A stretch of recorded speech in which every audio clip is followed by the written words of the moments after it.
Hey, everybody, and welcome to another edition of Baseball Today. It is Wednesday, March 16th, 2022. I am Chris Rose. That is not Trevor Plouffe. He is hanging out with his bride on Olivia Plouffe's birthday. So Jerry Blevins, good enough to sit in. What's up, left-hander? Thank you. Yeah, it's great to fill in. I am not Trevor Plouffe. Happy birthday to the missus for Mrs. Plouffe. And good for him to take a day off. So That is. I'm happy to be here with you, though, Chris. Yeah, well, we were almost roommates during our time at the John Boy Media compound. I had to catch an early flight today, but we are back in Los Angeles. And how's the household holding on without Plouffe and Rose? I'm sure everybody's just fine.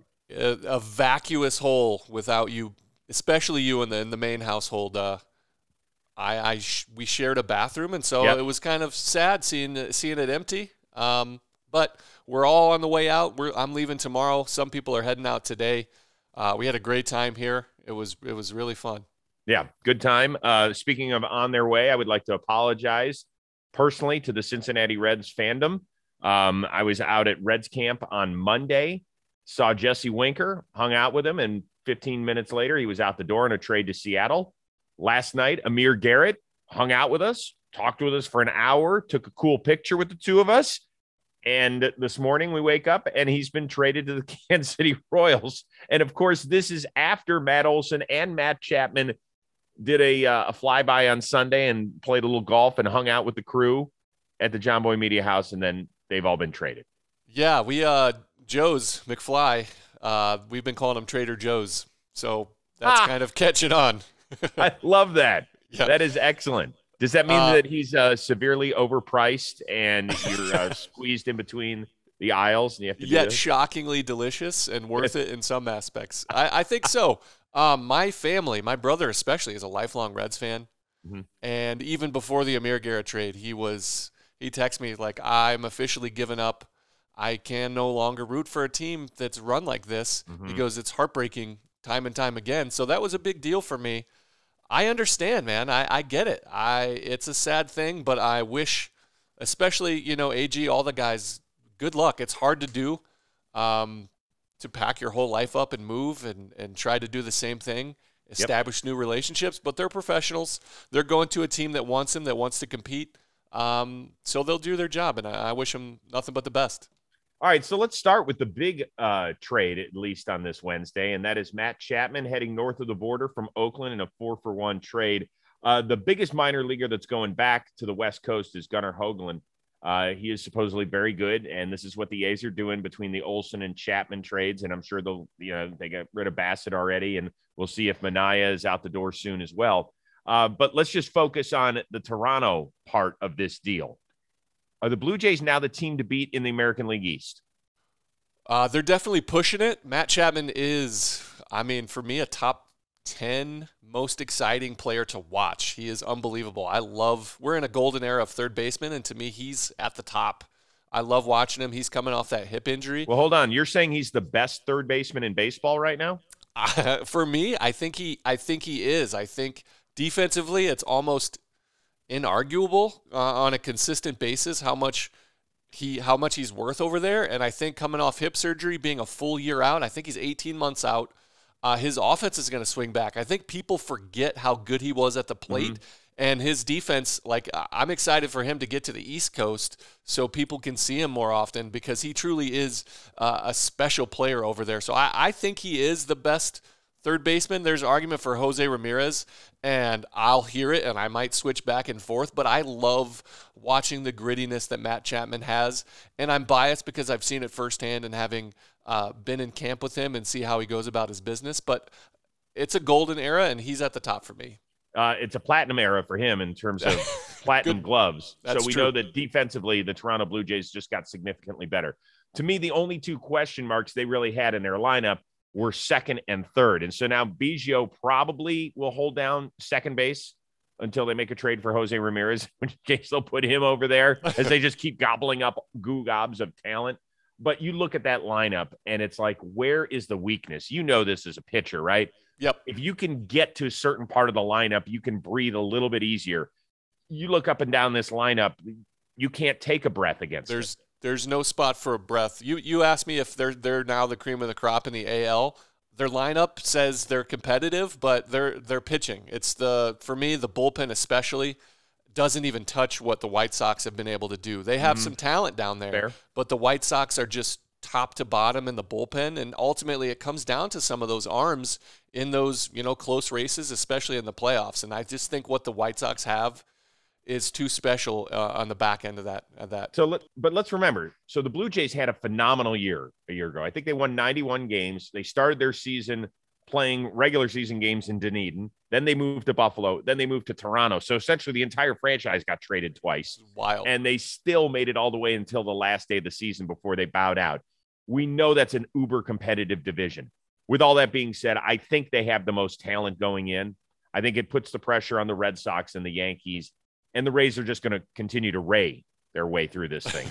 But I think it's a fantastic division. I'm super excited for it. I think it's a great trade for both sides, because if the A's are really trying to, unlock everything and just dump and go, when you get 4 prospects per deal between Olsen and Chapman, it's a good start. We'll see where it all ends up years from now, but at least it's the right idea for them. Yeah. Let's move to the north side of Chicago, where Seiya Suzuki has inked a 5-year deal. And so when I saw this, that he ended up signing with the Cubs, I was like, with the Cubs? Are you as surprised as I am? I am. I didn't even see them as players. I don't know what they're trying to do. It looks like they were looking at a rebuild, and then all of a sudden they see what the Reds and the Pirates do. And they're like, hey, there's a window here where we can be really competitive and still kind of flexible. I'm surprised at the 5 years for 70 for Seiya Suzuki. My partner, I think it ended up, by the way, I want to stop there. I think it ended up being more than that. Original, I think the original reports were 70. I think it's more than that now. Okay. So the amount of years, 5 and then 70 plus mil, whatever the case may be, I am surprised at how much he got. It's like close to 100 million or 100 million plus for the organization to bring him in. I don't know what they're trying to do, but I know that he's a talent. My partner at Shea Station, Jolly Olive, broke down, has a great video on YouTube about him. It got me super excited because the Mets originally were in play. I thought he would go to San Diego, to be honest, because they need that one more outfielder at least. I am surprised that he ended up on the north side though. He ended up getting 5 for 85 was the final report. Wow. That's great. I thought there were a bunch of other teams in play. I thought that Seattle, until the Winker deal, was in play. I liked San Diego as a possibility. I thought Boston would have been a really good fit for him as well. To me, this hits a little bit, and you were in Oakland in 2012 when they signed Cespedes. Like, I remember that I was like, what the hell is he? Why is he going to Oakland? A guy from Cuba is going all the way to, like, this doesn't make any sense whatsoever. Why? You guys ended up having this amazing year and this amazing run, and Cespe really well from a couple of stints on a couple of different teams, and what a difference he makes. So, listen, I did think that Chicago was kind of caught in the middle for a while, but you look at the top 3 of their rotation, they've got Hendricks, Stroman, and Wade Miley. In this division, where the Reds are having a fire sale, where the Pirates are perennially rebuilding, where the Brewers' weakness was their offense, and where St. Louis is good, but they're not like a dominant team, there can be a lot of wins to be had there. Absolutely. I think, like you said, Cespedes was an absolute spark plug. He turned into a sensation, a superstar. I don't know what Suzuki is going to be able to do in the U.S. I really like him as a player. It does give them some flexibility, and their lineup, like their team is coming together. Like you said, there's so many wins to be had there. They'll be able to make some decisions later in the season, towards the deadline. They could do some things. They can dump some payroll. They'll have some options there. So they're keeping their options open. If I'm a Cubs fan, I'm excited by the signing. I think he's going to bring a level of superstardom that only a Japanese player coming over with this much hype can do. He's a really exciting position player that comes from Japan, which that doesn't happen very often. Right. And so I'm super pumped to see what he can do from a position player standpoint. And I like it that somebody besides the major players, this was a surprise. The Cubs are one of the premier franchises in baseball, but I was surprised to see them do this. So that's a nice little outcome. So yeah, they're kind of a forgotten team because, right, they got rid of the core.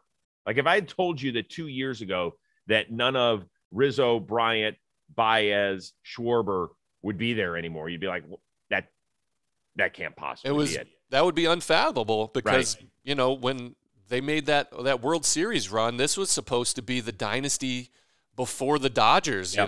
That was the team, and now they're all gone almost. Well, and let's not forget that the Cubs added a couple of pretty good veterans. Andrelton Simmons, he can still pick it over there. Absolutely. And Yan Gomes, really solid catcher. They gave him a 2-year deal, and we'll see. I mean, I thought that Wilson Contreras was going to be immediately out the door.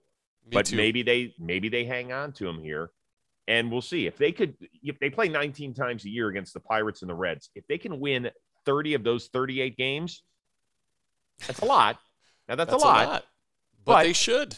They could, and you just start stacking wins. We'll see where they go from there. Absolutely. All right. Speaking of Kyle Schwarber, he does have a new home. 4 years, almost $80 million to be teamed up with Bryce Harper in Philadelphia. Is that enough to break the Phillies' 11-year playoff drought? Oh, man. With the expansion, I think it might be. I really do. I think that their lineup is too good, and I think Kyle Schwarber going to the Phillies really hurts other teams because they didn't get him more than it benefits them. Because the Mets needed a left-handed bat. I think they're going to be relying on Robbie Cano, Dom Smith, and Jeff McNeil, all who have huge question marks in front of them, especially from the offensive side. And Kyle Schwarber got 4 years. That's wonderful for him. I didn't see that coming.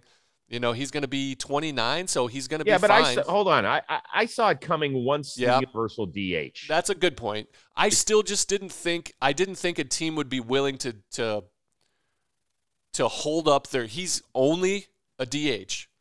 So that takes away flexibility for a guy like Bryce Harper to get a day off, for Rhys Hoskins to take a day off. Well, listen, if you wanted to rest Harper and throw him in as you could put Schwarber at first base. You could put him in left field. It's not ideal, but it's a day here and there.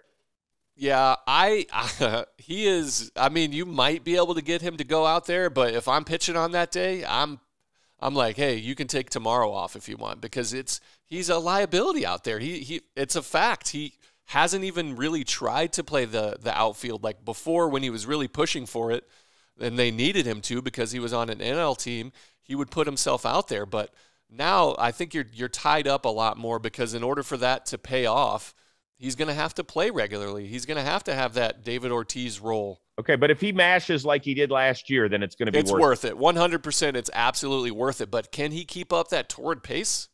I don't know. Yeah. For me, so before that trade, I was looking at the Phillies, and I was sitting here going, what the hell are they doing? They gave money. They gave $6 million each to a pair of aging relievers in Familia and Hand. And I was thinking, and Bryce Harper, even at the beginning of the week, was like, he basically came out and said, hey, Dave Dombrowski, can you get me some fucking help here? Yep. Like, he mentioned by name Kyle Schwarber. He mentioned by name Chris Bryant. He mentioned by name Nick Castellanos. He broke down what each of them means to a team. He was essentially begging the front office to say, I need help. This is a really good move. I think he's going to play great in Philly, meaning I think that his mentality is going to work perfectly there. Grinder, I thought when he went to Boston last year, it was sensational. This is not enough. I don't think it's enough either. This is still not enough. And I don't want to sit here and say we are wasting the prime years of Bryce Harper's career. But if they don't continue to step on the accelerator here in the offseason, then that's exactly what's happening here. They're going to be left behind because the Mets are a juggernaut. Hell and yes. You have a Braves team that's perennially underrated and wins the division every year. And they just made a huge move to have Matt Olson for the next 8+ years. Like, their team is going to be good for years to come, and right. The Mets' window for excellence is small. And so they have a lot of question marks. You talked about the lineup that has holes in it, they have holes in their lineup. They have question marks in their lineup. Kyle Schwarber makes their team very, very intriguing, but I don't think it's enough either. They also don't have a center fielder. I know they just brought back Odubel Herrera, but they didn't want to do that. They didn't want to do that. They didn't want him the first somewhere time. else. They wanted Marte. They wanted somebody else. I wouldn't be surprised if they call Tampa Bay about Kiermaier. I just wouldn't. That's a good point. You know, I could see him going after Chris Bryant too. I think if they get Chris Bryant, that gives them a lot more flexibility. Wow. You couldn't play him in center every day. No, but you can move. You would still need Kiermaier. That's a good. That's the problem, is that I think they looked at Schwarber and they looked at Castellanos and they said Castellanos scares them in the outfield as well. Absolutely. And I don't know. Yep. Castellanos, we can spend another day talking about him. They could break this drought, but their division is it's going to be a slugfest. And you talked about with Chicago having like the Pittsburgh and Cincinnati. There isn't that. Even Miami in the NL East is up and coming. They have a good core. Yeah. Once again, you said that it's the expansion to 6 teams per league in the playoffs. If I just do the math here, I would put the Mets, Braves, Dodgers, Giants, probably the Padres, even without Tatis the first 2.5 months, Brewers, and probably Cardinals all ahead of them. Definitely. Yeah. Now, it doesn't mean that they can't play better. It doesn't mean other teams won't play worse. It just means that they're middle of the pack right now. Yep, they're middle of the pack. I think they could do some things. They can push for that 6th spot, the wild card, but I don't think they have enough for the division. They're not winning that division. Yep. The Yanks welcome back a familiar face. They made a trade for Anthony Rizzo before the deadline a year ago. They re-upped him for $2 and $32. So you add in Kiner Falefa at short, Josh Donaldson at third, Anthony Rizzo at first. It's not exactly the Carlos Correa, Freddie Freeman type deals that Yankees fans were clamoring for. But is this good enough, in your opinion? I don't think so, man. They need a catcher. They need to make one more move for Sean Murphy, Frankie Montas, or Sean Manaea. They need a combo, a 2 out of those 3, a starter, and they need Murphy. They need a catcher. This doesn't feel right to me. Like my whole life, it's been the Yankees, the powerhouse in the Bronx, and they have done nothing. Like even this household, that trade, everything. Like when Rizzo signed, Rizzo's a great player. He's towards the latter part of his productivity, but it didn't feel like a Yankees move. It felt like, all right, we'll just go ahead and settle for Rizzo. It felt like a settle, and that doesn't feel like the Yankees. And I don't think it is enough because we talked about the Blue Jays. The Rays are going to be the Rays. The Red Sox are still very competitive, and we'll see what they do, but I don't think it's enough for the Yankees. Yeah, so I look at the team, and I would hate it if I were a Yankee fan right now because I could be convinced that our team is slightly better than last year, and I could also be convinced that our team is slightly worse. That's a tough area to go, right? We're only a couple of weeks now from opening day. You want to feel like you have a handle on where your team is. Like you look at some teams like the Reds know they're going to be a mess this year. They're going to be a dumpster fire. You look at Toronto and you're like, hell yes, we feel better. You look at Seattle. Hell yes, we feel better. You ask a Yankees fan, and half of them will say, yeah, I think we're better. And half will say, I think we're a little worse. That's a weird place for the guys from the Bronx to be in. Yeah, there's a lot of not knowing how to react from Yankees fans because they're not used to being there's no optimism. There's no clear cut we could do it. This is another year we're making a push. They have 2 of the best power hitters of a generation in Judge and Stanton. They have a lot of really good pieces, but I don't know what their team looks like. I don't know their identity. It doesn't feel like a Yankees team that I know. Right. And but they're the Yankees. Who knows what they're going to do? With guys who have to improve. Like Rizzo's got to be – he doesn't have to be prime Chicago Cub Anthony Rizzo, but he can't be a 730 OPS guy. I need him 800, particularly in that stadium. Aaron Hicks, you want to see if he can get back to it. Donaldson was fine offensively last year for the Twins. He wasn't MVP Josh Donaldson, but he was fine. And he was better. He had a better offensive year than people give him credit for because he missed more time. He's still a really smart hitter. He picks his spots more because he's older. I think he's a great player still. I don't think he's at the MVP level that he was. I think he has to. But it doesn't feel like a Yankees move. Had they got him when he signed, even before the Twins, when the A's pushed him to Toronto, if they would have pulled him, that would have been a Yankees move. Right, that would have been. Yeah, Yep. but this doesn't feel like it. All right. Speaking of moving, the San Diego Padres were moving around at their training camp, little spring training, on the golf cart.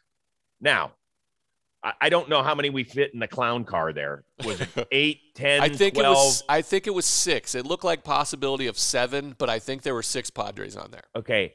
After Fernando Tatis Jr. admitted that he got into a pair of motorcycle accidents in the offseason, shouldn't we stop with the fun and games with the Padres? I'm sure Melvin brought the guys in. Like, come on, guys. Like, I understand what you're trying to do, and it's fun. If you have under 4 years of service time, walk in the grass. Don't run with your cleats on the pavement, and get off the golf cart. I'm sure Melvin was like, please don't give me another headache, please. Did you ever take a bullpen card in? Because there were a couple places, right? Arizona used it, I think. Yep, I took it in DC. I'm all for it, man. I think it's hilarious. Anytime I don't have to jog in, I think it's fun because people get a kick out of it. We're entertainers.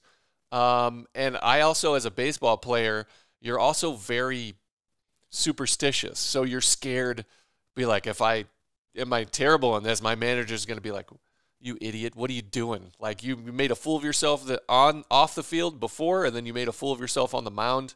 And so it takes us a level of guts to do it. And so I was like, look, man, I don't need to jog. Arizona's was weird though, because it comes late. So you're not even saving time. Oh. So you stood there, but Nationals are there. Boom, boom, boom. I loved it. There was a moment when I was with the A's that I commandeered the one of the promo carts that was like the BART system, the Bay Area Rapid Transit. And me and I think it was Johnny Gomes were riding around during BP, and I cut it up the tunnel, and it's like at Mount Davis there at the Coliseum is this like massive structure, and I went up the ramp and I cracked the windshield. I had to cut a nice check out of my next paycheck for it, but it was so much fun. Like you just have a good time, and seeing the guys' faces when you surprise them with this like limo-sized golf cart coming through was worth it. Pretty good. Listen, dude, great job as always filling in for Plouffe on Baseball Today. We have a special edition of the Rose Rotation dropping tomorrow. You and Pete Moylan, you guys were great together. Oh, man, what a pair, right? I love Moylan. We're like kindred souls coming together. I loved it. And when's the next episode of Shea Station dropping? We're doing PPPs. I think the first one comes out on Friday. Expect a bunch of those, at least one a day moving forward. Love it. You and Jolly. Check it out. Jerry, I will look forward to seeing you, whether it's up in New York or at the All-Star game out here in Los Angeles. Thanks for filling in, and thanks very much to you for listening. And a special shout-out to our producer extraordinaire, the one and only Robbie Scirocco. Plouffe back in the chair on Thursday. We will see you then on Baseball Today.